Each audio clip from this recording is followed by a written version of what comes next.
ओम नमः शिवाय। हर हर महादेव। आज सावन माह के शुक्ल पक्ष की तृतीया तिथि और रविवार है। सावन माह के शुक्ल पक्ष में आने वाली तृतीया तिथि को कजरी तीज, हरियाली तीज और सावन तीज के नाम से जाना जाता है। इस दिन कुंवारी कन्याएं अपने मन पसंद वर की प्राप्ति के लिए और सुहागिन महिलाएं अपने अखंड सौभाग्य की प्राप्ति के लिए व्रत रखकर भगवान शिव और मां पार्वती की पूजा करती है। मान्यता है कि इसी दिन गिरिराज हिमालय की पुत्री पार्वती ने व्रत रखकर भगवान भोले शंकर को पति के रूप में पाने के लिए कामना की थी, तो उनकी मनोकामना पूर्ण हुई और भगवान भोले शंकर उन्हें पति के रूप में प्राप्त हुए। तभी से कुंवारी लड़कियां इस दिन मनोवांछित वर की प्राप्ति के लिए व्रत रखती हैं और मां पार्वती की पूजा करती हैं। हरियाली तीज के दिन भगवान शिव ने देवी पार्वती को पत्नी के रूप में स्वीकार करने का वरदान दिया था और साथ ही पार्वती जी के कहने पर ही शिव जी ने यह आशीर्वाद दिया कि जो भी कुंवारी कन्या इस दिन व्रत रखेगी उसके विवाह में आने वाली तमाम बाधाएं अपने आप दूर हो जाएगी। यह व्रत वैसे तो निर्जल करने का विधान है। निर्जल व्रत रखकर भगवान शिव और मां पार्वती की विधि पूर्वक पूजा अर्चना की जाती है। पूजा अर्चना के साथ साथ इस दिन शाम के समय सावन तीज की कथा भी कही और सुनी जाती है। मां पार्वती का सच्चे मन से पूजन करने से घर में धन धान्य, विवाह, संतान आदि सभी भौतिक सुखों की प्राप्ति होती है। यह व्रत करवा चौथ से भी अधिक कठिन बताया जाता है। तो व्रत रखने वाली सारी बहनों को सावन तीज की हार्दिक शुभकामनाएं। शिव गौरी आपकी समस्त मनोकामनाएं पूर्ण करें। इसी मंगल कामना के साथ शुरू करते हैं आज की कथा। सबसे पहले अपने सुनेंगे गणेश जी भगवान की कहानी। बोलो गणेश गजानन की जय हो। एक समय की बात है कि गणेश जी भगवान एक बहुत ही सुंदर गांव से गुजर रहे थे। इस गांव के खेत हरे भरे थे। सुबह का समय था। ठंडी हवा का आनंद लेते हुए गणेश जी मुश्क पर सवार होकर चले जा रहे थे। इतने में वो एक खेत से गुजरे जिसमें जौ की फसल खड़ी थी। तो गणेश जी ने एक जौ की बाली तोड़ ली। फिर उसे तोड़कर देखा तो उसके अंदर 13 दाने अनाज के थे। तो यह देखकर गणेश जी को बड़ा ही अफसोस हुआ। वो सोचने लगे कि मैंने बिना पूछे किसी के खेत से 13 दाने अनाज के तोड़ लिए हैं, तो यह तो चोरी हो गई। चोरी करना पाप है, पर मैंने जानबूझकर चोरी नहीं की है।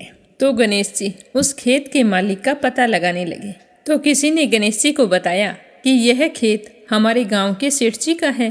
तो गणेश जी पता लगाकर सेठ जी के दुकान पर पहुंच गए और कहा कि सेठ जी मुझे काम पर रख लो, मुझे नौकरी की जरूरत है। तो सेठ जी को काम वाले की जरूरत थी। तो सेठ जी ने उसे काम पर रख लिया। तो गणेश जी कहने लगे कि मैं आपके यहाँ 12 साल नौकरी करूँगा। तो सेठ जी ने कहा कि कोई बात नहीं, जब तक तुम्हारी इच्छा हो तुम नौकरी कर सकते हो। तुम यह बताओ तुम्हारा नाम क्या है। तो गणेश जी भगवान कहने लगे कि मेरा नाम तो गणेश है। फिर गणेश जी तो सेठ जी के यहाँ नौकरी पर लग गए। घर का सारा काम करते और समय मिलते ही खेत में काम करने के लिए चले जाते।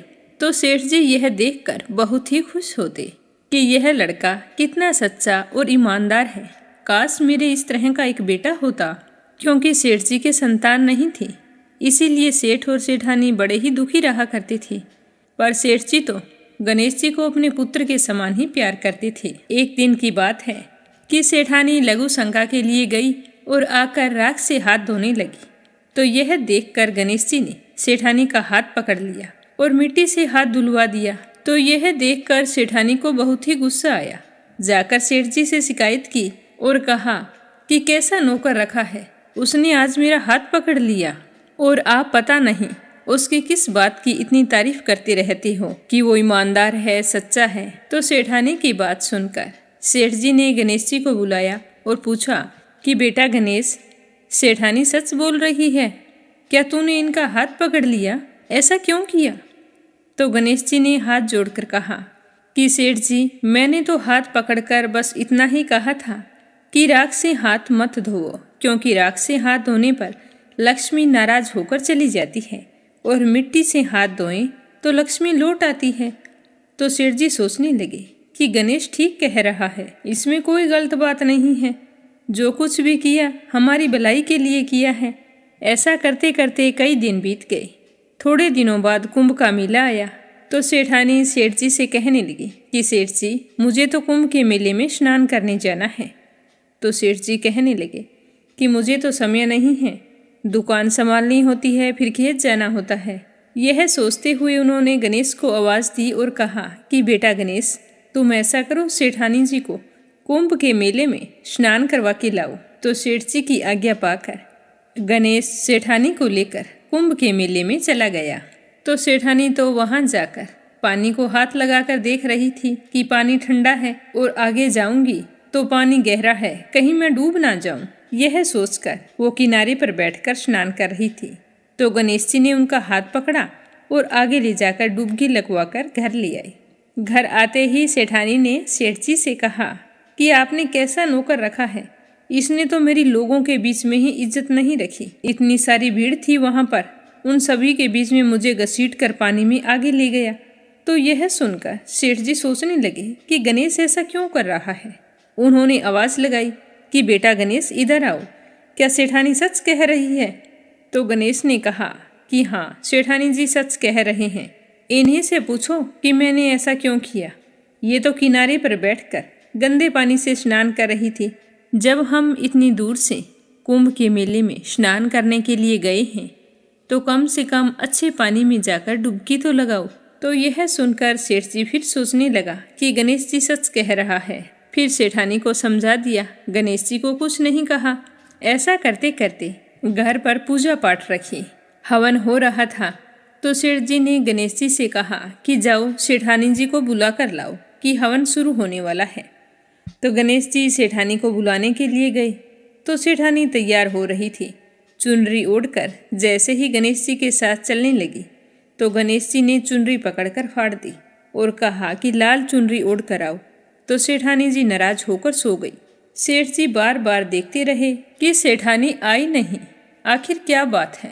काफी देर इंतजार करने के बाद स्वयं हवन से खड़े हुए और अंदर आकर देखा तो सेठानी तो पलंग पर सोई पड़ी थी। तो सेठ जी ने कहा कि क्या बात है, मैंने गणेश को तुम्हें बुलाने के लिए भेजा था, कहाँ है वो, आया नहीं तुम्हारे पास। तो सेठानी रोते हुए कहने लगी कि सेठ जी, आज तो हद हो गई, आपके गणेश ने मेरी चुनरी फाड़ दी है। अब भी तुम यही कहोगे कि गणेश ने यह भी सही किया है। तो यह सुनते ही सेठ जी को बहुत ही गुस्सा आया और गुस्से में गणेश जी को आवाज़ लगाई। तो सेठ जी की आवाज़ सुनकर गणेश जी दौड़े दौड़े आए और कहने लगे कि सेठ जी क्या बात है। तो सेठ जी गणेश जी को डांटने लगे और कहा कि गणेश, तूने आज तो हद ही कर दी, अपनी सेठानी की चुनरी फाड़ दी। तुमने ऐसी हरकत क्यों की, मुझे बताओ। तो गणेश जी कहने लगे कि सेठ जी, सेठानी जी काली चुनरी ओढ़कर हवन में बैठने वाली थी, तो काले वस्त्र कभी भी पूजा पाठ में नहीं पहने जाते, इसीलिए मैंने लाल चुनरी ओढ़ने के लिए कहा था। काला वस्त्र पहनने से कोई भी शुभ काम सफल नहीं होता। तो सेठ जी फिर सोचने लगे कि गणेश जी है तो समझदार।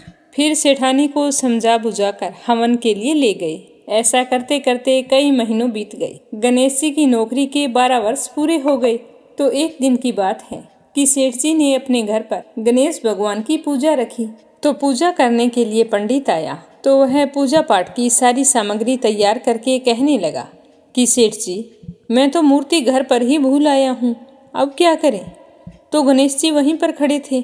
वो कहने लगे कि मेरे को ही मूर्ति बनाकर विराजमान कर लो, आपके सारे काम सफल हो जाएंगे। तो गणेश जी के इतना कहते ही सेठ जी को बहुत ही गुस्सा आया और वो बोले कि अब तक तो तुम सेठानी से मजाक करते थे, अब तुम मुझसे ही मजाक करने लग गए। तो गणेश जी बोले कि नहीं सेठ जी, मैं मजाक नहीं कर रहा हूँ, मैं तो सच बोल रहा हूँ। इतना कहकर गणेश जी ने अपना असली रूप धारण कर लिया। तो गणेश जी का यह रूप देखकर सेठ, सेठानी और पंडित हैरान हो गए। तो गणेश जी ने हंसकर कहा कि जल्दी से पूजा समाप्त करो। तो पूजा पाठ शुरू की गई। पूरे विधि विधान से गणेश जी की पूजा की। जैसे ही पूजा समाप्त हुई तो गणेश जी तो अंतर ध्यान हो गए। सेठ और सेठानी को बड़ा ही अफसोस होने लगा। उन्होंने कहा कि हमारे पास आज तक गणेश जी रहते रहे और हम उनसे काम करवाते रहे। हमें तो पता ही नहीं था कि ये गणेश जी भगवान हैं। अब ये पाप कैसे उतरेगा? हमने उनसे कितना काम करवाया है। तो सेठानी कहने लगी कि आपने तो काम ही करवाया था, मैंने तो गणेश जी भगवान को ना जाने कितनी डांट लगाई है। तो गणेश जी भगवान मुझसे तो जरूर नाराज हो गए होंगे। अब हमें क्या करना चाहिए? तो इस तरह अफसोस करते करते सेठ और सेठानी सो गए। तो गणेश जी ने सेठ जी के सपने में आकर कहा कि आप इस तरह दुखी होकर क्यों सोए हो? मैंने तुम्हारे यहाँ कोई काम नहीं किया, क्योंकि 12 साल पहले मैंने आपके खेत से जौ की बाली तोड़ी थी। उसी का कर्ज चुकाने के लिए तुम्हारे घर पर काम कर रहा था। तुम्हें अफसोस करने की कोई ज़रूरत नहीं है। मैं तो अपने चोरी का दोष उतारने के लिए आपके यहाँ आया था। आपके साथ रहकर मुझे बहुत ही अच्छा लगा। आज से तुम्हारे घर में कोई भी चीज़ की कमी नहीं रहेगी। यह बोलकर गणेश जी भगवान अंतर्ध्यान हो गए। सुबह होते ही सेठ जी ने देखा कि उनके घर करोड़ों की माया हो गई, अनाज के भंडार भर गए। तो यह देखकर सेठ जी बहुत ही खुश हुए। कुछ दिनों बाद सेठानी गर्भवती हो गई और 10वें महीने बहुत ही सुंदर पुत्र को जन्म दिया। इस तरह गणेश जी की कृपा से सेठ जी धनवान और पुत्रवान हो गए। हे गणेश जी महाराज, जैसे आपने सेठ जी को दिया वैसा सबको देना। कहानी कहने वाले को, सुनने वाले को और हुंकारा भरने वाले को, सारे परिवार को देना। बोलो गणेश जी महाराज की जय हो। अब अपने सुनेंगे प्रत्यक्ष देवता सूर्य भगवान की कहानी। बोलो सूर्य भगवान की जय हो। एक समय की बात है। सूर्य भगवान की पत्नी राणा दे के मायके से खबर आती है कि राणा दे को मायके बुलवाया है, लेकिन रानी साका तो मायके जाने का बिल्कुल भी मन नहीं था। तो वो सूर्य भगवान से कहने लगी कि मुझे मायके नहीं जाना, मेरा वहाँ पर मन नहीं लगता है।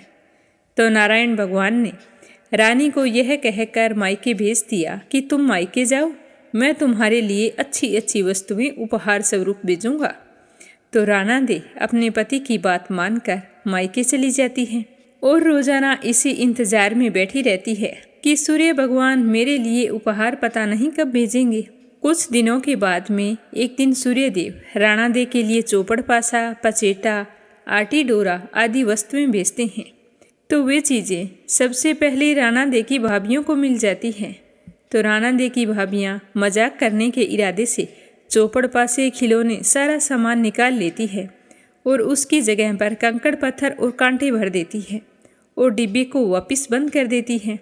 फिर वो डब्बा राणा दे को दे आती है।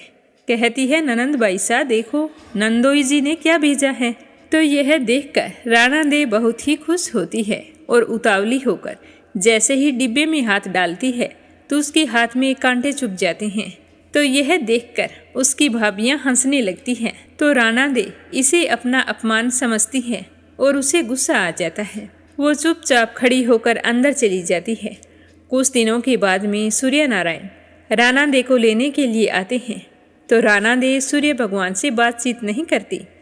तो सूर्य देव सोचते हैं कि पहले तो मायके आने का मन नहीं कर रहा था, अब लगता है जाने का मन नहीं कर रहा, इसीलिए राणा दे उदास और चुपचाप हैं। सूर्य भगवान को इस बात की खबर नहीं थी कि उनका भेजा हुआ सामान उनकी भाभियों ने बदल लिया। तो वो राणा दे को विदा करवाकर अपने साथ ले आते हैं। लेकिन ये क्या, राणा दे तो ससुराल आने के बाद भी वहाँ पर किसी से बात नहीं करती। तो एक दिन सूर्य नारायण ने अपनी माताजी से पूछा कि माताजी, राणा दे आपसे बातचीत करती है क्या?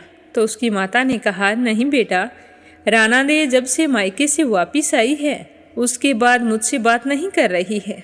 तो यह सुनकर सूर्य नारायण कहते हैं कि माताजी, आज आप राणा दे से कहना कि चावल की बोरी भरी पड़ी है, साल में से चावल निकालने हैं, परंतु उन्हें कहना कि चावल निकालते समय एक भी चावल टूटना नहीं चाहिए, सारे चावल साबुत निकलने चाहिए। तो जैसा सूर्य नारायण बोल कर गए थे, उनकी माताजी ने अपनी बहू राणा दे को बोल दिया। तो राणा दे तो रोने लगी। रोते रोते वो छत पर चली गई। वहाँ पर बहुत सारी चिड़िया बैठी थी। तो राणा दे कहने लगी कि चिड़ियों, मैंने कभी तुम्हें चूगा डाला होगा, तो आज आप मुझ पर एक एहसान करो, इन चावलों को छील दो।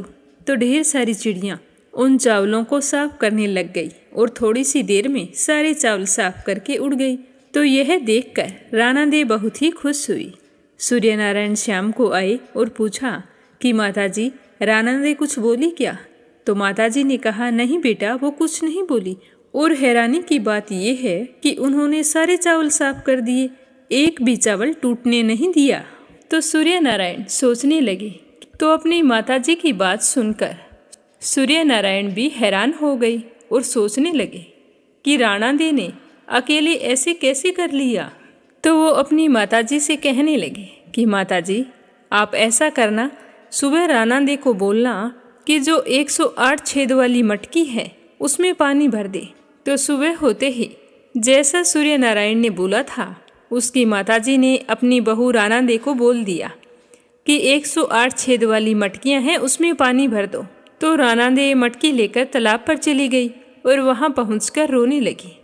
उनको रोता हुआ देखकर छोटी छोटी मेंढकियां आई और उनसे पूछने लगी कि राणा देवी, आप रो क्यों रही है? तो राणा देवी बोली कि सासू जी ने 108 छेद वाली मटकियों में पानी भरने को बोला है, इनमें पानी कैसे टिकेगा? तो वो मेंढकियां कहने लगी कि राणा देवी, आप रोना बंद करो, चिंता मत करो, जितने छेद हैं उन पर हम चिपक जाएंगी, फिर आप आसानी से पानी भर लेना। फिर क्या था, राणा देवी तो खुश हो गई और मेंढकियां छेद पर चिपक चिपक कर बैठ गई। राणा देवी ने सारी मटकियों में पानी भर दिया। तो छेद वाली मटकियों में पानी देखकर उसकी सासू माँ बड़ी हैरान हुई। जैसे ही सायंकाल में सूर्य नारायण आए तो उन्होंने अपनी माताजी से पूछा कि राणा देवी आज आपसे बोली क्या? तो उनकी माताजी ने कहा कि नहीं बोली। आज तो उन्होंने और भी गजब कर दिखाया, छेद वाली सारी मटकियों में पानी भर दिया है। तो सूर्य नारायण सोचने लगे कि राणा देवी ये सब कुछ कैसे कर रही है और हमसे बोलना बंद क्यों कर दिया है। अब तो इस बात का पता लगाना पड़ेगा। तो उन्होंने अपनी माताजी से कहा कि माताजी, राणा देवी को बोलना कि कल बाग में उनके मौसी जी आए हैं, उन्होंने राणा देवी को मिलने के लिए बुलाया है। उनको यह भी बता देना कि जिस तरफ चरमू बिखरे हैं उस तरफ जाना है। तो सुबह होते ही राणा जी को उसकी सासू माँ ने कह दिया जैसा सूर्य भगवान बोल कर गए थे। तो राणा देवी तैयार होकर अपनी मासी जी से मिलने के लिए चल पड़ी और सूर्य नारायण रास्ते में औरत का रूप बनाकर घूंघट निकाल कर बैठ गई। जब राणा देवी उस तरफ से जाने लगी तो सूर्य नारायण औरत के रूप में बैठे थे, रोने लगे। तो राणा देवी ने कहा कि आप रो क्यों रहे हैं, आप पर कोई मुसीबत आ गई क्या? तो उन्होंने राणा देवी की बात का कोई जवाब नहीं दिया और लगातार रोते ही रहे। तो यह देखकर राणा देवी कहने लगी कि मेरे पर जो मुसीबत आई है, अगर वो तुम पर आ जाए तो तुम क्या करोगे? तो सूर्य नारायण कहने लगे कि आप पर क्या मुसीबत आई है? तो राणा देवी कहने लगी कि मैं क्या बताऊं, मैं मायके नहीं जा रही थी और फिर भी इन्होंने मुझे ज़बरदस्ती भेज दिया। बोला कि तुम चली जाओ और मैं तुम्हारे लिए अच्छी अच्छी वस्तुएं भेजूंगा। और डिब्बों में भरकर इन्होंने कंकड़, पत्थर और कांटे भेज दिए। मैं उन डिब्बों को देखकर बहुत ही खुश हुई और देखने के लिए जैसे ही डिब्बे में हाथ डाला तो मेरे हाथ में कांटे चुभ गए। मेरी सारी भाभियाँ मेरा मजाक बनाने लगी। थोड़े दिन बीते, मुझे वापस लेने के लिए आ गए और मैं ससुराल आ गई। इतना परेशान करने के बाद भी इनका पेट नहीं भरा। इन्होंने मुझे 1 बोरी साल में से चावल निकालने को बोला और यह भी कहा कि एक भी चावल टूटना नहीं चाहिए। अब तुम बताओ कि मैं एक दिन में 1 बोरी चावल कैसे निकालूं, वो भी बिना टूटे हुए। भला हो उन चिड़ियों का जिनको मैंने चूगा डाला था, उन्होंने मेरी मदद की और सारे चावल निकाल दिए। इन्होंने तो फिर भी नहीं पूछा कि राणा देवी, तुमने अकेले चावल कैसे निकाले। इन्हें तो बस परेशान करना था। दूसरे दिन 108 छेद वाली मटकियों में मुझे पानी भरने के लिए बोल दिया। अब आप ही बताओ, छेद वाली मटकी में कभी पानी ठहरता है?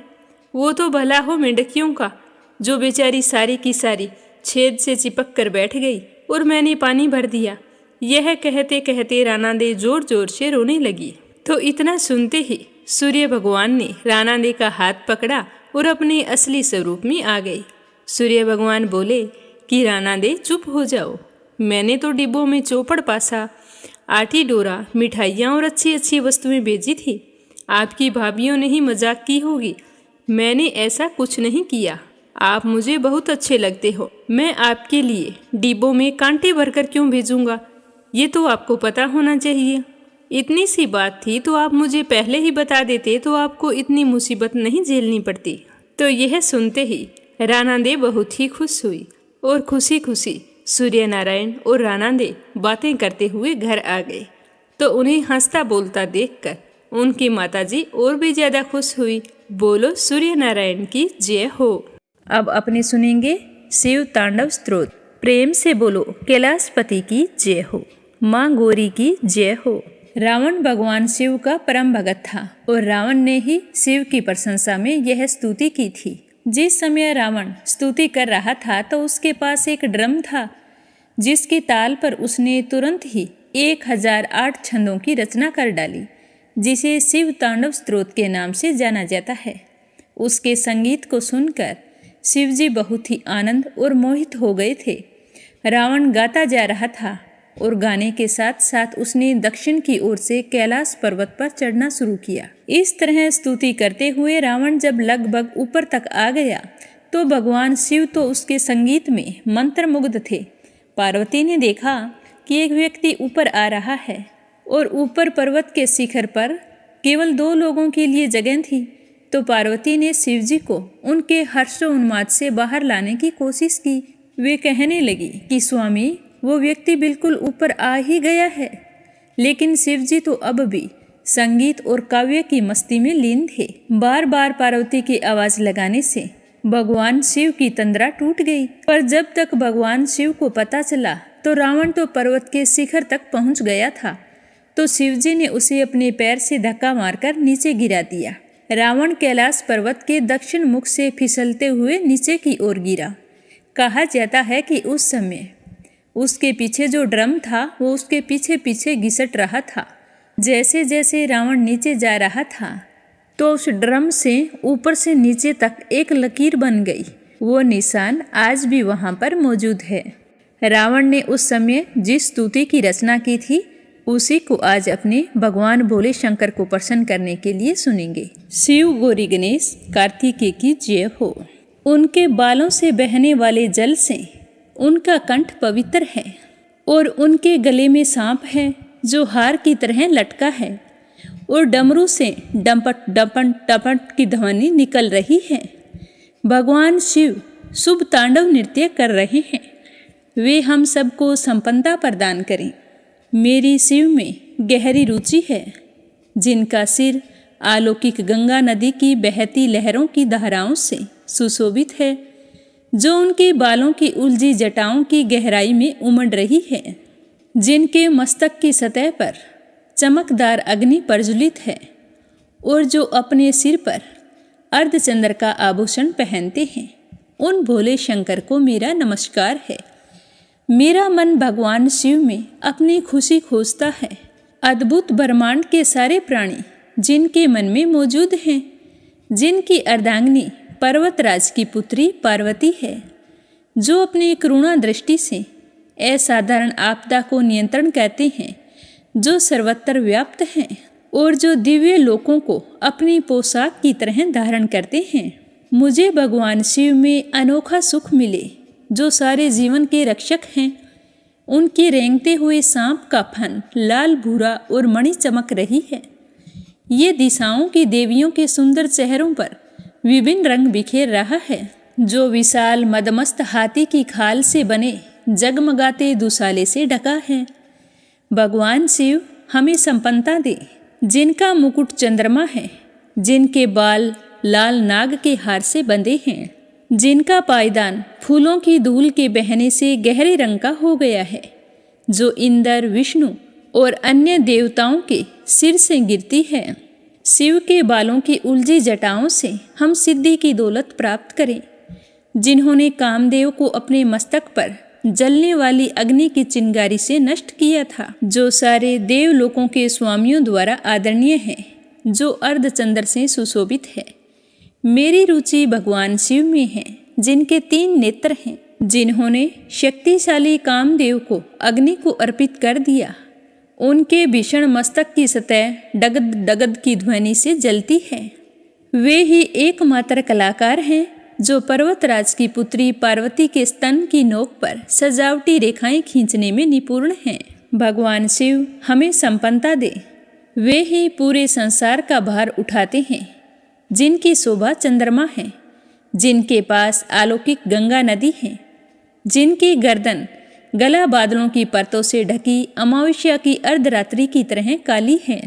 मैं भगवान शिव की प्रार्थना करता हूँ, जिनके कंठ मंदिरों की चमक से बंधा है, पूरे खिले नीले कमल के फूलों की गरिमा से लटकता हुआ, जो ब्रह्मांड की कालीमा सा दिखता है, जो कामदेव को मारने वाले हैं, जिन्होंने त्रिपुर का अंत किया, जिन्होंने सांसारिक जीवन के बंधनों को नष्ट किया, जिन्होंने बलि का अंत किया, जिन्होंने अंधक दैत्य का विनाश किया, जो हाथियों को मारने वाले हैं और जिन्होंने मृत्यु के देवता यम को पराजित किया। मैं उन्हीं भगवान शिव की प्रार्थना करता हूँ, जिनके चारों ओर मधुमक्खियाँ उड़ती रहती है, शुभ कंदब के फूलों के सुंदर गुच्छे से आने वाली शहद की मधुर सुगंध के कारण, जो कामदेव को मारने वाले हैं, जिन्होंने त्रिपुर का अंत किया, जिन्होंने सांसारिक जीवन के बंधनों को नष्ट किया, जिन्होंने बलि का अंत किया, जिन्होंने अंधक दैत्य का नाश किया, जो हाथियों को मारने वाले हैं और जिन्होंने मृत्यु के देवता यम को पराजित किया। वही भगवान शिव, जिनका तांडव नृत्य के नगाड़े की डिमिड डिमिड तेज आवाज श्रृंखला के साथ लय में है, जिनके महान मस्तक पर अग्नि है और वो अग्नि नागों के सांस लेने से इधर उधर फैल रही है, गरिमा में आकाश में गोल गोल घूमती हुई। मैं भगवान सदाशिव की पूजा कब कर सकूंगा? शाश्वत शुभ देवता, आप तो रखते हैं सम्राटों और लोगों के प्रति समभाव दृष्टि, घास के तिनके और कमल के प्रति, मित्रों और शत्रुओं के प्रति, सर्वाधिक मूल्यवान रतन और धूल के ढेर के प्रति, सांप और हार के प्रति, विश्व में विभिन्न रूपों के प्रति। मैं कब प्रसन्न करूंगा? अलौकिक नदी के निकट गुफा में रहते हुए, अपने हाथों को हर समय बांधकर, अपने सिर पर रखे हुए, अपने दूषित विचारों को धोकर दूर करके शिव मंत्र को बोलते हुए, महान मस्तक और जीवंत नेत्रों वाले भगवान को समर्पित। इस स्त्रोत को जो भी पढ़ता है, याद करता है और सुनाता है, वह सदैव के लिए पवित्र हो जाता है और महान गुरु शिव की भक्ति पाता है। इस भक्ति के लिए कोई दूसरा मार्ग या उपाय नहीं है, बस शिव का विचार ही भ्रम को दूर कर देता है। बोलो भोले शंकर की जय हो। अब अपने सबसे पहले सुनेंगे शिव तांडव स्तुति। यह रावण की एक प्रसिद्ध रचना है। इसकी उत्पत्ति तब हुई थी जब रावण ने कैलाश पर्वत को उठाने का प्रयास किया था और तब उसे अहंकार हो चला था। यह देखकर भगवान शिव ने अपने अंगूठे से पर्वत को तनिक सा दबा लिया था, तो जिसके चलते पर्वत के नीचे रावण का हाथ दब गया और वह भयंकर पीड़ा से कांप उठा। शंकर शंकर कहकर क्षमा मांगने लगा और भगवान शिव की स्तुति करने लगा और यही स्तुति कालांतर में शिव तांडव स्तोत्र के नाम से प्रसिद्ध हुई। इस स्तुति को करने से भगवान भोले शंकर प्रसन्न हुए। उन्होंने रावण को संपूर्ण ज्ञान, विज्ञान, धन और संतान सुख के साथ साथ सिद्धि एवं समृद्धि का वरदान दिया था। सुनते हैं हरियाली तीज की व्रत कथा। एक समय कैलाश पर्वत पर भगवान शंकर तथा माता पार्वती जी बैठे हुए थे। तभी भोले शंकर अचानक से वहाँ से खड़े हुए और चल पड़े। माँ पार्वती जी ने पूछा कि स्वामी, आप कहाँ जा रहे हैं? तो भगवान भोले शंकर ने कहा, आज मैं तो पृथ्वी लोक जा रहा हूँ। आज मेरी तो भ्रमण करने की बड़ी इच्छा है। तो यह सुनकर पार्वती माता ने कहा कि मैं भी आपके साथ चलूँगी। तभी नारद जी वहाँ पर आ गए और दोनों को इस तरह कैलाश पर्वत से जाते हुए देखकर पूछने लगे कि आप इस तरह से कहाँ जा रहे? बड़े ही प्रसन्न दिखाई दे रहे हैं। तो पार्वती माता कहने लगी कि देवऋषि नारद, आज मैं तो भोलेनाथ के साथ पृथ्वी लोक पर भ्रमण करने जा रही हूँ। तो नारद जी ने कहा कि अरे वाह, ये तो बहुत अच्छी बात है, मैं भी आपके साथ चलूँगा। यह कहकर नारद जी अपनी वीणा लिए हुए शिव पार्वती के साथ चल पड़े। पृथ्वी लोक का दृश्य देखकर माता रानी बड़ी ही प्रसन्न हो रही थी। वे चलते चलते एक गांव में पहुंच गए। उस दिन चैत्र माह के शुक्ल पक्ष की तृतीया तिथि थी। तो गांव के बाहर एक पीपल के पेड़ के नीचे तीनों बैठ गए। जब गांव में पता चला कि शिव पार्वती जी आए हैं, तो यह सुनकर गांव में जो धनवान घरों की महिलाएं थीं, वो जल्दी जल्दी स्वागत के लिए स्वादिष्ट भोजन बनाने लगी। फिर उन्होंने 16 श्रृंगार किए, सोने चांदी के बर्तनों में अच्छे अच्छे पकवान सजाए और बहुत ही खुश होकर शिव पार्वती से मिलने के लिए चल पड़ी। इतना सब कुछ करने में उन्हें बहुत समय लग गया था। लेकिन जो कुछ गरीब घरों की महिलाएं थीं, उन्हें जब पता चला कि शिव पार्वती आई हैं, तो वो तो जैसे थी वैसे ही थाली उठाई और थाली में अक्षत, रोली और चंदन रखा और पूजा के लिए चल पड़ी। बस शिव पार्वती जी को आए हुए थोड़ा ही समय हुआ था कि वे महिलाएं वहां पर पहुंच गई। तो उनकी श्रद्धा भक्ति देखकर शिव पार्वती बहुत ही प्रसन्न हुए। वे बड़े ही प्रेम भाव से पार्वती माता को रोली से तिलक किया और भोले शंकर को चंदन से तिलक किया। फिर भाव विभोर होकर उनकी स्तुति करने लगी। तो पार्वती माता ने प्रसन्न होकर अपना सारा सुहाग रस उन पर छिड़क दिया। वे अटल सुहाग प्राप्ति का वरदान पाकर बड़ी ही प्रसन्न हुई और एक बार फिर से उनके चरणों में प्रणाम किया और खुश होकर अपने घरों की ओर लौट गई। उनके आने के बाद में काफ़ी समय बाद में जो धनवान घरों की महिलाएं थीं, वो अनेकों प्रकार के पकवान लेकर 16 श्रृंगार किए हुए प्रसन्नचित मुद्रा में गौरी जी और शंकर जी की पूजा करने के लिए पहुंच गई। सोने चांदी से बनी हुई थालियों में नाना प्रकार के भोजन थे और साथ में एक एक थाली में पूजा की सामग्री थी। उनको देखकर भगवान शंकर जी ने पार्वती जी से कहा कि पार्वती जी, तुमने तो सोचा था कि गांव की सारी महिलाएं आ गई, तो आपने तो अपना सारा सुहाग रस साधारण कुल की महिलाओं को दे दिया। देखो, उच्च घराने से आई हैं, कितनी सज धज कर 36 प्रकार के व्यंजन लेकर। इनके चेहरे कितनी प्रसन्नता से चमक रहे हैं। अब ये क्या सोचेंगी जब इन्हें पता चलेगा कि आपके पास आशीर्वाद देने के लिए है ही नहीं, आपने तो सुहाग का सारा आशीर्वाद साधारण कुल की महिलाओं को दे दिया है, तो ये तो निराश हो जाएंगी। तो पार्वती जी हंसकर कहने लगी कि हे प्राणनाथ, आप इस बात की चिंता मत कीजिए। उन स्त्रियों को मैंने केवल ऊपरी पदार्थों से बना रस दिया है। अखंड सौभाग्य की प्राप्ति तो उन्हें भी होगी। लेकिन ये उच्च कुल की जो स्त्रियां आ रही हैं, इन्हें मैं अंगुली चीर कर अपने रक्त से सुहाग का छींटा दूंगी। जिसके भाग्य में जैसा सुहाग होगा, वैसा ही छींटा उस पर पड़ जाएगा और वो तन मन से मुझ जैसी सौभाग्यवती हो जाएगी। तो भगवान भोले शंकर पार्वती जी की बात सुनकर मन ही मन मुस्कुराते रहे। तभी वो महिलाएं उनके पास पहुंच गई और बड़ी ही प्रसन्न होकर प्रेम भाव से शिव गौरी की पूजा करने लगी। जब उनकी पूजा समाप्त हुई, तो पार्वती जी ने अपनी अंगुली चीरकर उन पर छींटा दिया। जिस पर जैसा छींटा पड़ा, उसने वैसा ही सुहाग पाया। उसके बाद वे अपने घरों को लौट गई। उनके जाने के बाद में पार्वती माता भगवान भोले शंकर से कहने लगी कि हे स्वामी, आपकी आज्ञा हो तो मैं नदी तट पर स्नान कराऊं। तो भगवान भोले शंकर ने कहा कि हाँ हाँ, क्यों नहीं, तब तक मैं विश्राम कर लेता हूँ। तो पार्वती माता नदी तट पर चली गई और वहाँ जाकर पहले स्नान किया और फिर बालू की शिव मूर्ति बनाकर पूजन करने लगी। पूजन करने के बाद बालू के ही पकवान बनाए, शिवजी को भोग लगाया और ओम नमः शिवाय मंत्रों का जाप किया। उसके बाद प्रदक्षिणा की, नदी तट की मिट्टी से अपने माथे में तिलक किया और फिर 2 कण बालू का भोग लगाया। पार्वती जी ने यह सब कुछ बड़े ही श्रद्धा भाव से किया था, पूजा के अंदर मगन हो गई थी, तो उन्हें समय का बिल्कुल भी पता नहीं चला। जब उनकी पूजा पाठ समाप्त हुई तब पार्वती ने सोचा कि समय तो काफ़ी लग गया है, और वह जल्दी जल्दी चलती हुई भगवान भोले शंकर के पास आई। तो भगवान ने कहा कि पार्वती जी स्नान करने गई थी, बहुत देर लगा दी, क्या बात हुई?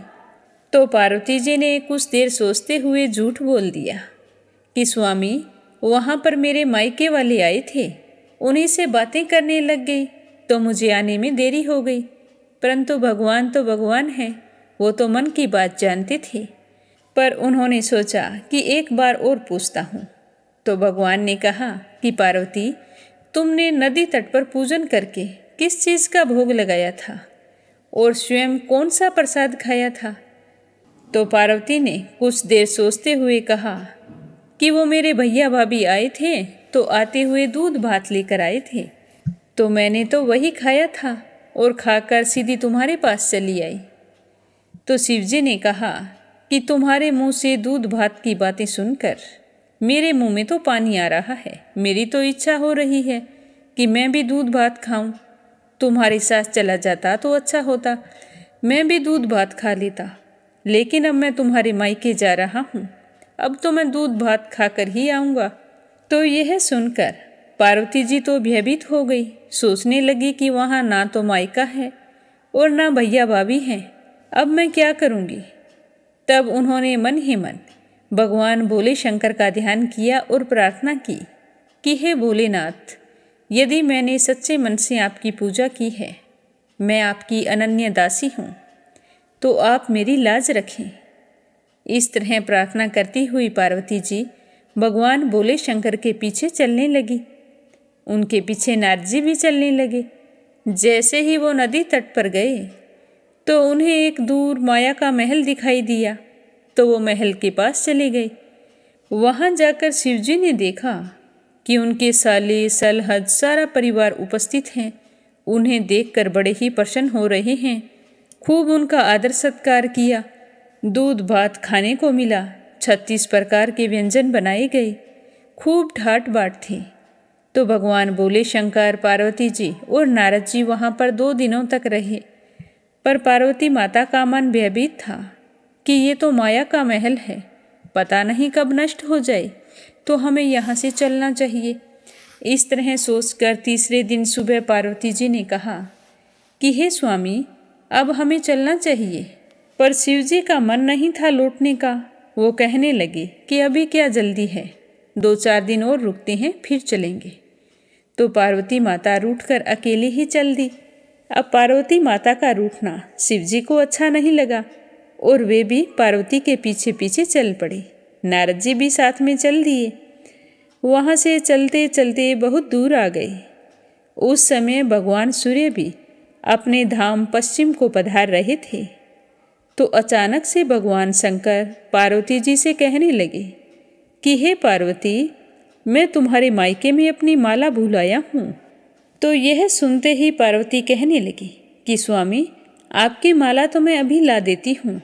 यह कहकर पार्वती जी माला लाने के लिए वापस मुड़ी, तो भगवान शंकर ने उन्हें रोक दिया। कहने लगे कि सूर्य अस्त हो गया है, तुम अंधेरे में अकेली कहाँ जाओगी, मैं ले आता हूँ। तो पार्वती ने कहा कि नहीं स्वामी, आप नहीं जाएंगे, मुझे यहाँ पर अकेले डर लगता है। और अंदर ही अंदर पार्वती भयभीत हो रही थी। तो भगवान भोले शंकर ने कहा कोई बात नहीं, नारद जी को भेज देता हूँ, ये ले आएंगे। ये कहकर नारद जी को कहा कि जाओ मेरे ससुराल से मेरी माला लेकर आओ। तो नारद जी वहाँ से माला लाने के लिए चल पड़े। जैसे ही नदी के तट पर पहुँचे तो वहाँ पर कोई महल नजर नहीं आया। वहाँ तो दूर दूर तक घना जंगल था जिसमें हिंसक पशु विचर रहे थे और बहुत ही डरावनी आवाज़ें आ रही थी। तो यह सुनकर नारद जी तो घबरा उठे और वहाँ पर भटकने लगे, सोचने लगे कि क्या मैं गलत जगह पर आ गया हूँ। तभी अचानक से बिजली चमकी और बिजली के प्रकाश में शिवजी की माला एक पेड़ पर टंगी हुई नारद जी को दिखाई दी। तो नारद जी जल्दी से भागकर उस पेड़ के पास गए और माला उतारकर जल्दी जल्दी लौट आए। शिवजी को माला देखकर हैरान परेशान होते हुए कहने लगे कि हे भोलेनाथ, वहाँ पर तो कोई महल नहीं था और ना ही आपके ससुराल वाले थे। आपकी ये माला तो पेड़ पर टंगी थी। वहाँ पर तो हिंसक पशु विचर रहे थे और बड़ी डरावनी आवाज़ें आ रही थी। मैं तो बड़ी मुश्किल से ये आपकी माला लेकर आया हूँ। ये सब क्या है? तो नारद जी की बात सुनकर शिवजी ने हंसकर कहा कि नारद, ये तो पार्वती की लीला है।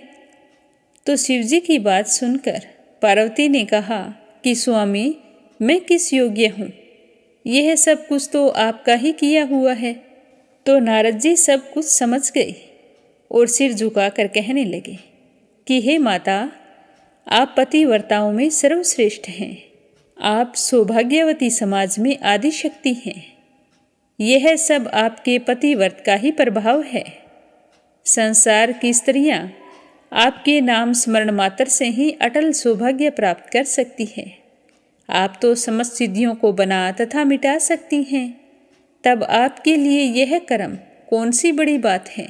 गोपनीय रूप से की गई पूजा अधिक शक्तिशाली और सार्थक होती है। मैं आपसे बहुत ही प्रसन्न हूँ। आपकी भावना तथा चमत्कारपूर्ण शक्ति को देखकर मुझे बड़ी ही प्रसन्नता हो रही है कि मैं बयान नहीं कर सकता। मैं आशीर्वाद रूप में कहता हूँ कि जो भी स्त्रियाँ इस तरह गुप्त रूप से पति का पूजन करके मंगल कामना करेंगी, उन्हें महादेव जी की कृपा से लंबी आयु वाले पति का साथ मिलेगा और वह अपने जीवन के समस्त सुखों का भोग करेगी। नारद जी के वचन सुनकर माता पार्वती जी बहुत ही प्रसन्न हुई और फिर भगवान भोले शंकर, माता पार्वती और नारद जी कैलाश पर्वत पर चले गए। प्रेम से बोलो, भोले शंकर की जय हो, माँ पार्वती जी की जय हो। अब अपने सुनते हैं स्कंद पुराण का आगे का अध्याय, तो प्रेम भाव से सुनते रहिए। बोलो स्कंद पुराण की जय हो, शिव परिवार की जय हो। 8 वर्ष के बालक कमठ की बात सुनकर ब्राह्मण अतिथि के रूप में आए सूर्य देवता कहने लगे कि वत्स कमठ, तुम्हारी बुद्धि तो वृद्धों की सी है। तुम तो बहुत अच्छा प्रतिपादन कर रहे हो। मैं तुमसे बहुत ही खुश हुआ हूँ। अब मैं तुमसे शरीर का लक्षण सुनना चाहता हूँ। तुम मुझे बताने की कृपा करो। तो वृद्ध ब्राह्मण की बात सुनकर बालक कमठ कहने लगा कि हे विप्रवर, जैसा यह ब्रह्मांड है वैसा ही यह शरीर भी बताया जाता है। पैरों का तलवा पाताल है, पैरों का ऊपर का भाग रसातल है, दोनों गुलुफ तलातल हैं, दोनों पिंडलियों को महातल कहा गया है, दोनों घुटने सुतल, दोनों जांग तथा कटी भाग अतल लोक हैं।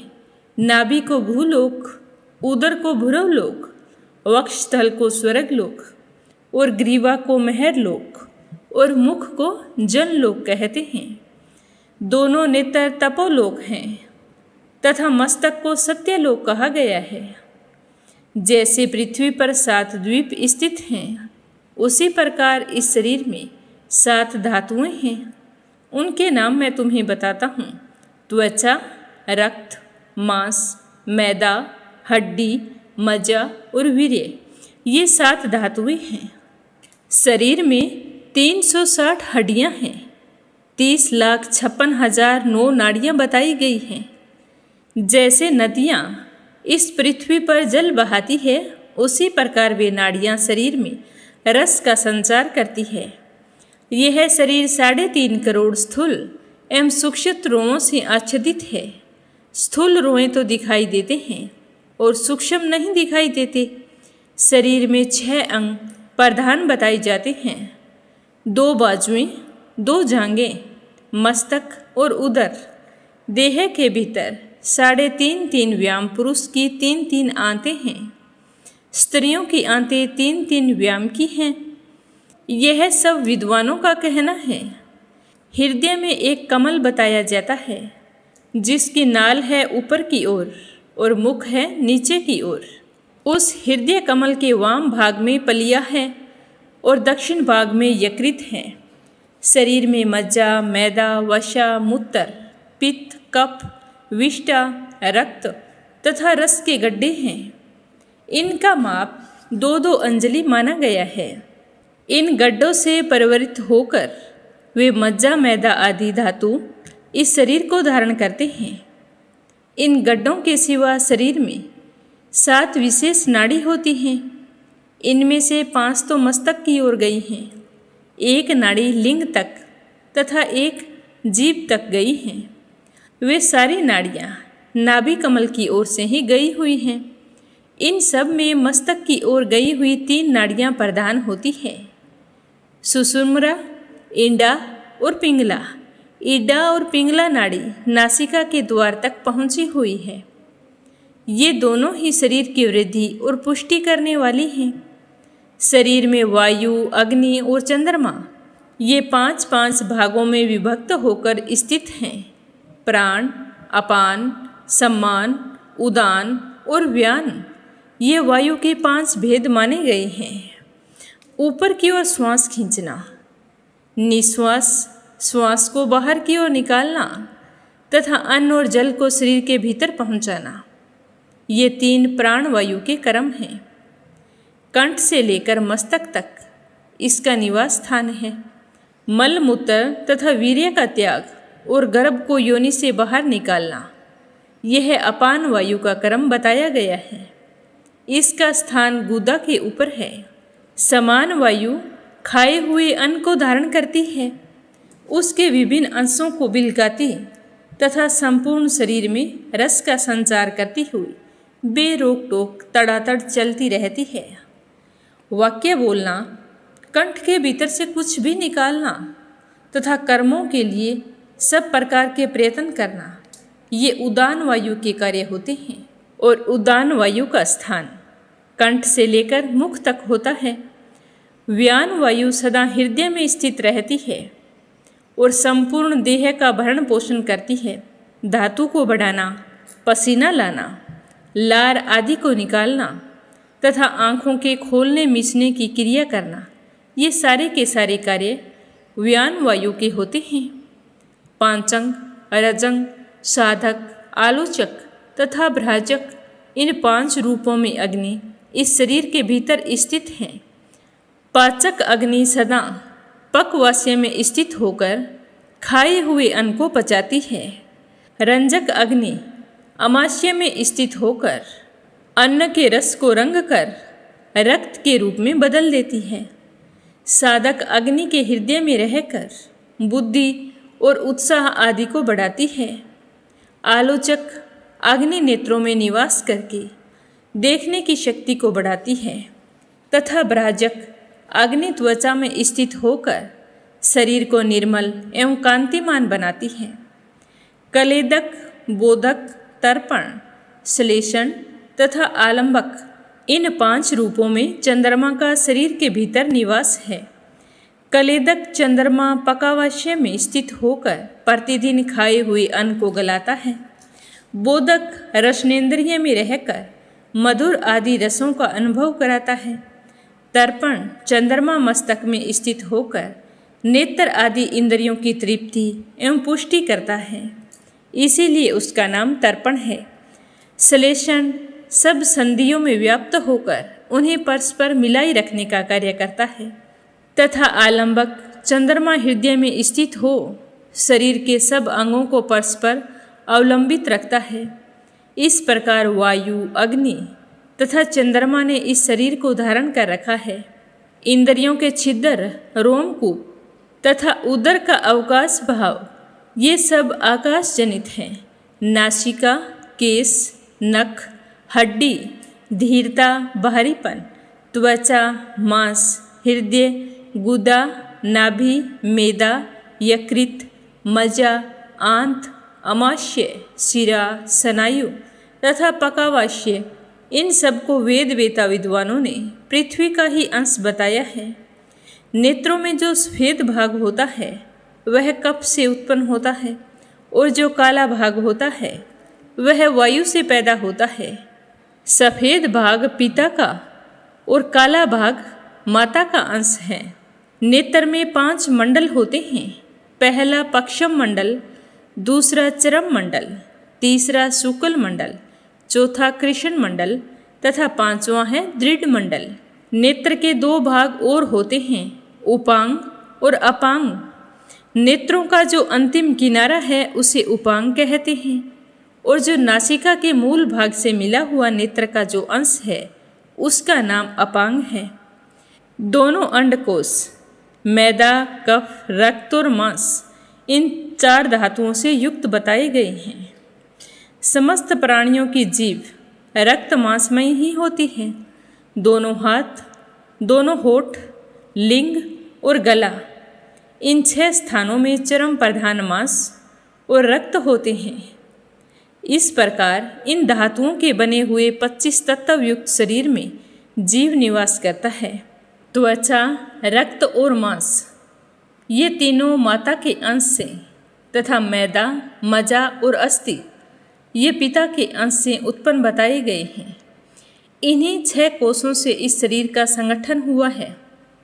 यह है 5 भौतिक शरीर 5 भूतों से उत्पन्न होने वाले अन्न द्वारा जिस प्रकार पुष्टि को प्राप्त होता है उसके बारे में बता रहा हूँ। देहधारी जीव पिंड, कोर तथा ग्रास के रूप में जो अन्न खाते हैं उसे प्राणवायु पहले स्थूलाशय में एकत्रित करती है, फिर उस अन्न में प्रवेश करके अन्न को और जल को अलग अलग कर देती है। जल को अग्नि के ऊपर रखकर अन्न को उसके ऊपर रखती है और स्वयं जल के नीचे स्थित होकर धीरे धीरे अग्नि को जलाती है। वायु से उद्दीप्त हुई अग्नि जल को अत्यंत गर्म कर देती है और फिर उस गर्म जल से वह अन्न चारों ओर से पकने लगता है। पकने पर उसके 2 भाग हो जाते हैं। मैल छंटकर अलग हो जाता है और रस अलग हो जाता है। मल निकलने के 12 मार्गों से वह छंटी हुई मैल शरीर से बाहर हो जाती है। 2 कान, 2 आँख, 2 नाक, जीभ, दांत, लिंग, गुदा, नख और रोमकूप ये 12 मल के आश्रय हैं। शरीर की सब नाड़ियाँ सब ओर से हृदय कमल में बंधी हुई है और फिर व्यान वायु होती है, वो उस अन्न के रस को नाड़ियों के मुख में रख देती है। तब समान वायु सभी नाड़ियों को उस रस से परिपूर्ण कर देती है। उसके बाद वे रसपूर्ण नाड़ियाँ देह में सब ओर उस रस को पहुँचाने का कार्य करती है। नाड़ियों में स्थित हुआ वह रस रंजक अग्नि की उष्णता से पकने लगता है और पकते पकते रुधिर में बदल जाता है। उसके बाद त्वचा, रोम, केश, मांस, स्नायु, शिरा, अस्थि, नख, मज्जा, इंद्रियों की शुद्धि तथा वीर्य की वृद्धि ये सारे कार्य लगातार होते रहते हैं। इस प्रकार अन्न का 12 रूपों में परिणाम बताया गया है। इन सब से बना हुआ यह शरीर पुण्य के लिए प्राप्त हुआ है। जैसे सुंदर रथ भार ढोने के लिए ही होता है।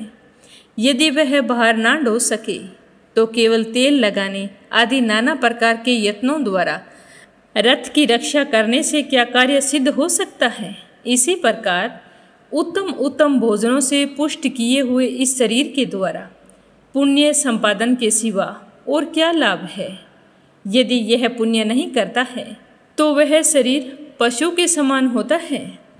जिस समय जिस देश में और जिस आयु से शुभ तथा अशुभ कर्म किए जाते हैं उसी देश, काल और आयु में कर्ता को उनका फल भोगना ही पड़ता है।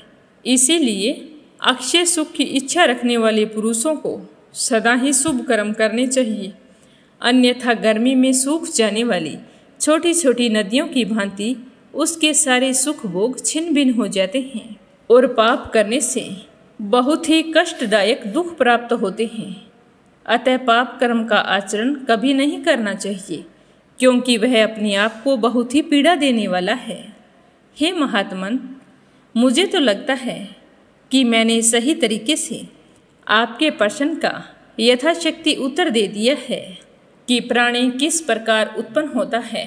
यह बात भी मैंने बता दी है। भगवान भोलेनाथ आपकी सारी मनोकामनाएं पूर्ण करे। प्रेम भाव से कहिए स्कंद पुराण की जय हो, शिव परिवार की जय हो। अब अपने सुनते हैं लपसी और तपसी की कहानी। बोलो लपसी तपसी की जय हो। बहुत पुराने समय की बात है।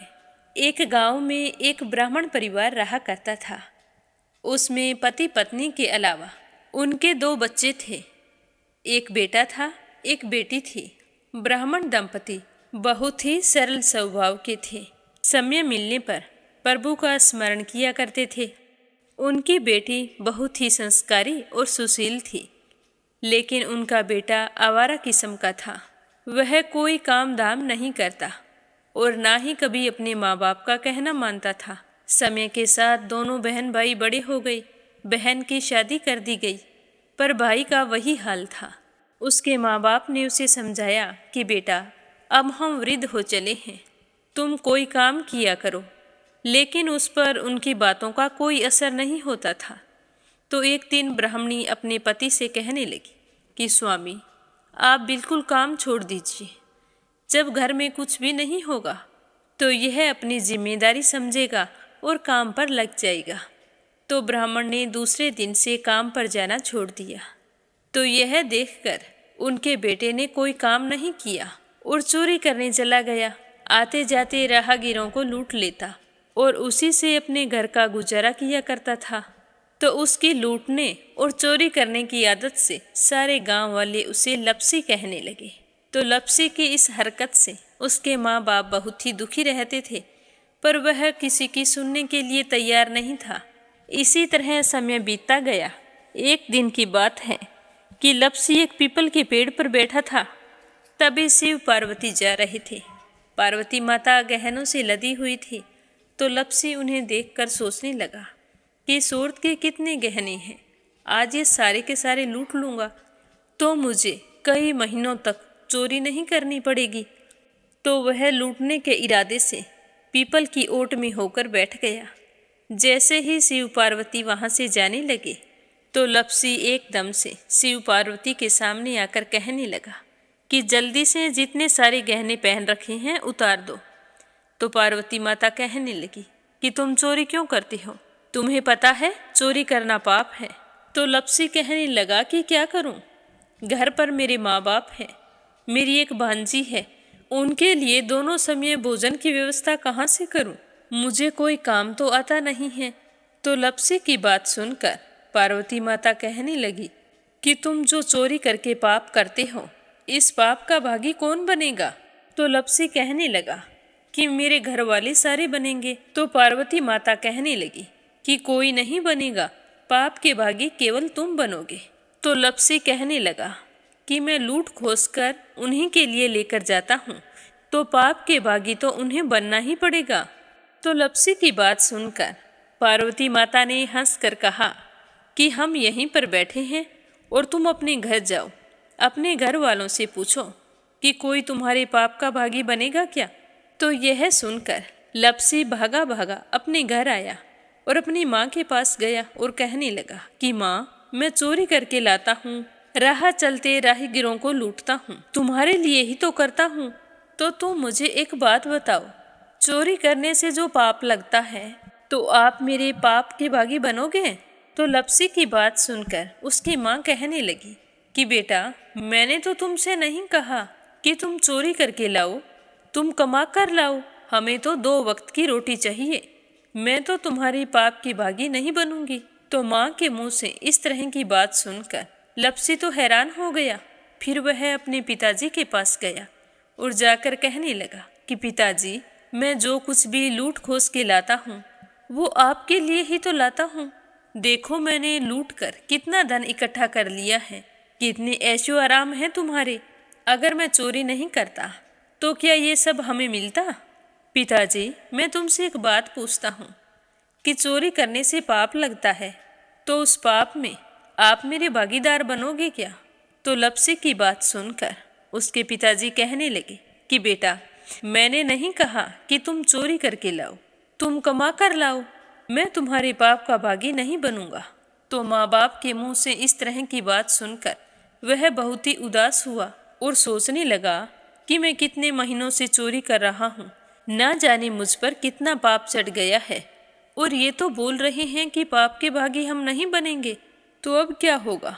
तो वह बड़े ही दुखी मन से शिव पार्वती से मिलने के लिए चल पड़ा। जैसे ही घर से बाहर निकलने लगा तो उसकी छोटी सी भांजी दरवाजे पर खेल रही थी। उसे पता नहीं था कि पाप पुण्य क्या होता है, तो वो कहने लगी कि मामा, पाप की भागी मैं बनूंगी। तो उसके इस तरह कहते ही लपसी ने उसे गोद में उठाया और चल पड़ा। शिवजी भगवान और पार्वती माता के पास जाकर कहने लगा कि घर वालों ने पाप का भागी बनने से मना कर दिया है, और एक यही है जो पाप की भागी बनने को तैयार है। फिर लपसी बड़े ही दीन स्वर में कहने लगा कि हे भगवान, मैं समझ गया हूँ कि चोरी करना पाप है। आज तक जो मैंने काम किया वो बहुत ही गलत था, लेकिन अब मैं इसका प्रायश्चित करना चाहता हूँ। अब तुम ही बताओ, मुझे मेरे पापों से मुक्ति कैसे मिलेगी। तो उसकी बात सुनकर शिव पार्वती बहुत ही खुश हुए और लपसी को कच्चे सूत का एक छोटा सा गोला देते हुए कहा कि लपसी, ये सूत लो और इस पीपल के चारों ओर परिक्रमा लगाओ। जब यह सूत समाप्त हो जाएगा तब तुम्हारे सारे पाप नष्ट हो जाएंगे। तो यह सुनकर लपसी बहुत ही खुश हुआ।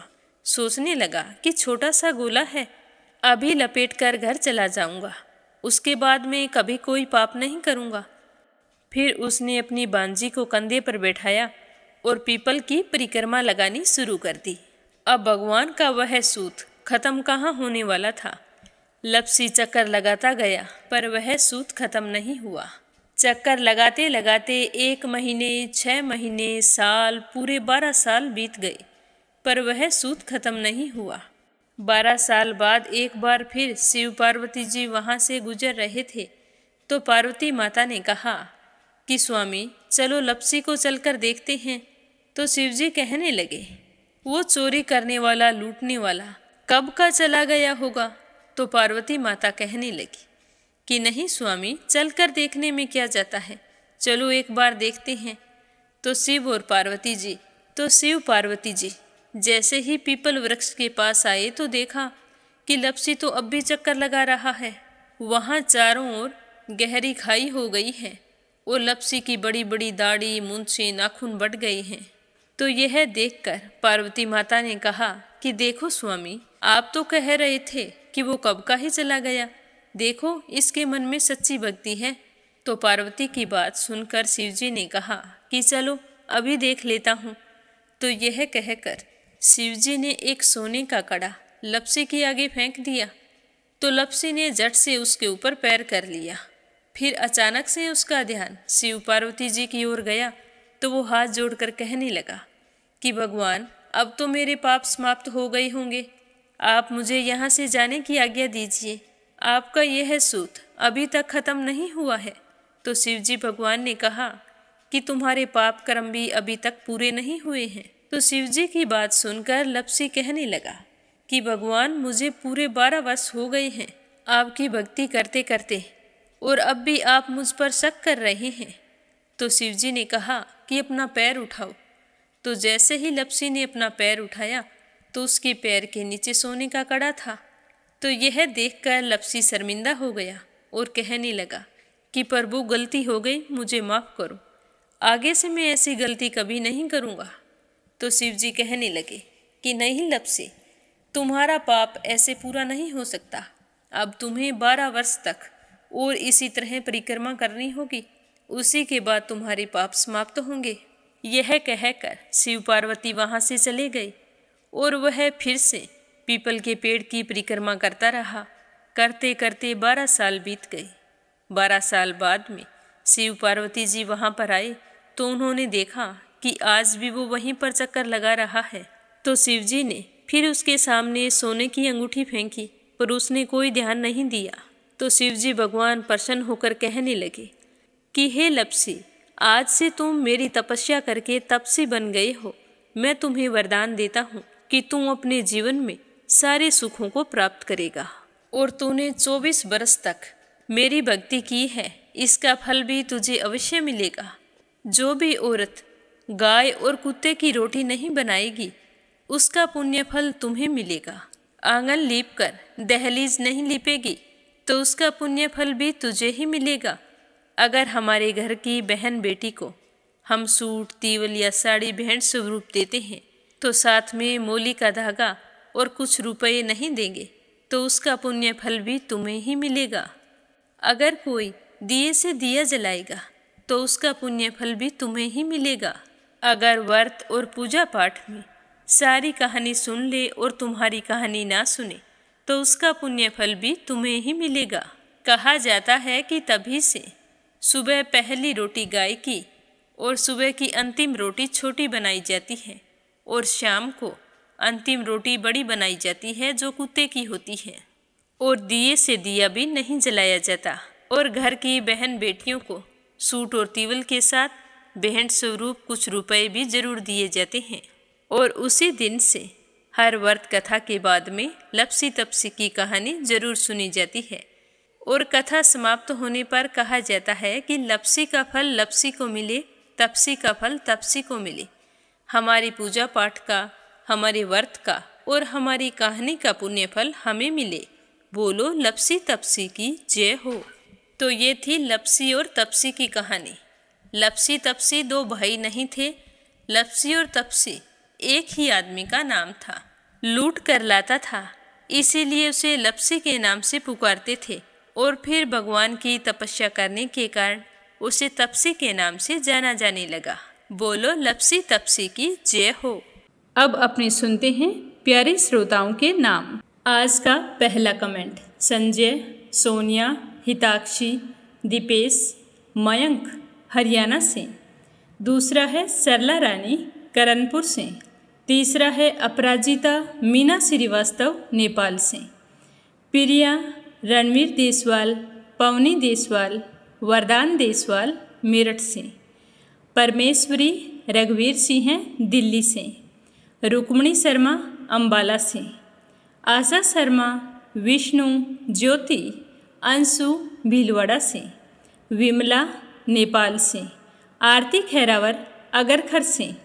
मंजू मेहता बारां से। श्रीमती शर्मा अलीगढ़ से। मोनिका नागर तिगांव से। मंजुला कपूर पंजाब से। राधा रोहिला दिल्ली से। सुनीता कश्यप, श्यामवती सुषमा विष्णु हरियाणा से। श्रीमती यशोदा उड़ीसा से। इंदिरा तिवारी, शांति प्रसाद तिवारी, शुभांकित, दीपांकित, सुरभि, जया तिवारी, वैभवी, ऐश्वर्या तिवारी उत्तराखंड से। संजू सैनी, सुनीता सैनी सेखाड़ा से। देवी सिंह, कार्तिक, पायल, सौम्या, उमा रघुवंशी गजबा सौदा से। यूएन तिवारी, इंदिरा तिवारी लखनऊ से। उमेश कुमार उत्तर प्रदेश से। मीनू वालिया दिल्ली से। कमला गुरुग्राम से। निर्मला सिसोदिया दिल्ली से। तारा मिश्रा, राम नरेश मिश्रा, शुभम मिश्रा, रितेश मिश्रा गोपालगंज से। गीता सैनी करनाल से। सुनीता रानी मेरठ से। सीमा गोयल, सतपाल गोयल पानीपत से। दिल्ली बहादुर भंडारी, सरिता भंडारी, नम्रता भंडारी, सूरज भंडारी नेपाल से। प्रमोद यादव साहो हिमाचल प्रदेश से। अनिल कुमार टिहरी करनाल से। नर बहादुर पाल नेपाल से। सरोज अग्रवाल जबलपुर से। संजीव कंसल, कविता कंसल, हितेश कंसल, रानी कंसल, आरुष कंसल मुजफ्फरनगर से। सुनीता पवार मध्य प्रदेश से। सुनीता गोयल उत्तराखंड से। मीरा देवी असम से। चंद्रकांता दिल्ली से। विप्लव हांजोंग असम से। सीमा जोशी, रवि कुमार जोशी दिल्ली से। आरती, अजित कुमार, अनन्या मनीवाली से। शोभा कुंवर पुरोहित अहमदाबाद से। मीरा अग्रवाल बंगाल से। बीनू मेहरा दिल्ली से। सुदेश नागपाल करनाल से। कोमल निर्मल मुंबई मीरा रोड से। निर्मला पांचाल करनाल से। शिवम सक्सेना उत्तर प्रदेश से। अनिल सभरवाल दिल्ली से। बीना देविका कनिका वाशने अलीगढ़ से। नंदा पांडुरंग पुजारी ब्रह्मपुरी महाराष्ट्र से। रामवती देवी जगवीर सिंह रवि कुमार राहुल कुमार अनुज कुमार रुद्र कुमार आराध्या आन्या अविका तोलू मोलू मेरठ से। निकिता सेजवानी अहमदाबाद से। मंजू चौधरी भीलवाड़ा से। किरण पानीपत से। संगीता अग्रवाल कमला देवी अग्रवाल दुलिया महाराष्ट्र से। नीलम जायसवाल हैदराबाद से। शांताबेन वाघेला गुजरात से। वीणा कालड़ा आगरा से। उषा जांगीड़ सोजत सिटी से। कमलेश भल्ला जम्मू से। सुमन प्रसाद दिल्ली से। सुनीता गोस्वामी गीता गोस्वामी मेरठ से। प्रदीप बत्रा परवीन बत्रा देवेंद्र बत्रा दिल्ली से। अनीता अमृतसर से। श्रीमती कमलेश जबलपुर से। अशोक कुमार जी भटनागर भोपाल मध्य प्रदेश से। शकुंतला पंगल भिवानी से। सावित्री ईश्वरलाल रामचंदानी गाजियाबाद से। पूजा पाठक उत्तराखंड देहरादून कोशानी से। स्मिता सीताराम गायकवाड़ महाराष्ट्र से। पुष्पा पटेल हिमांशु ब्रिजेश दिशु यानिक जानकी पराग आराहा लंदन से। जयश्री पवार गोरखनाथ पवार महाराष्ट्र से। कमलेश लाल रुड़की से। गोवर्धन बैठा रांची से। आप सभी श्रोताओं का बहुत बहुत धन्यवाद। अपना प्यार और विश्वास इस चैनल के साथ हमेशा यूं ही बनाए रखना। रोजाना प्रस्तुत होने वाली कथाओं को लाइक करना और ज़्यादा से ज़्यादा शिव भक्तों में शेयर करना, ताकि हमारा ये मीरा भक्ति स्टोरीज परिवार खूब बड़ा हो, खूब तरक्की करे। आप सभी के मंगल जीवन की कामना करते हुए ओम नमः शिवाय। हर हर महादेव।